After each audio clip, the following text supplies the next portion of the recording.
গরম পড়ছে, প্রতিদিনই টেম্পারেচার বাড়ছে, কিন্তু 3 দিন ধরে গ্রামে বিদ্যুৎ নেই। হ্যাঁ, ঠিকই শুনছেন, 3 দিন ধরে বিদ্যুৎ নেই গ্রামে। প্রতিবাদে রাস্তা অবরোধ করে বিক্ষোভ দেখাচ্ছেন এলাকার বাসিন্দারা। এগড়া 1 নম্বর ব্লকের কসবাগোলা গ্রামের ঘটনা। রাস্তায় বাঁশ এবং গাছের গুঁড়ি ফেলে অবরোধ বাসিন্দাদের। অভিযোগ, গত বুধবার ঝড় ও বৃষ্টির কারণে বিদ্যুতের তার ছিঁড়ে যায়।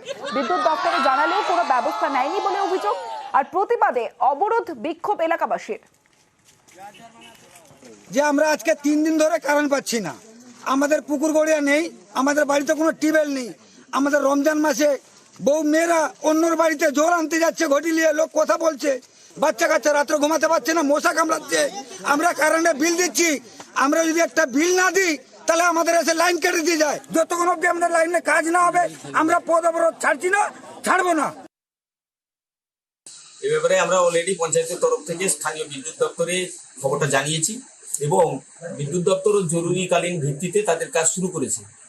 শুধু নয়, ইতিমধ্যে আমাদের পঞ্চায়েতের বিভিন্ন জায়গায়, কসবাগোলা সহ বিভিন্ন জায়গায় বিদ্যুৎ আসতে শুরু করেছে। বাকি যেটুকু কাজ বাকি আছে, আশা করছি কয়েক ঘন্টার মধ্যেই আমরা পুরো গ্রাম পঞ্চায়েত এলাকায় বিদ্যুৎটা সংযোগ দিতে সম্পন্ন হব।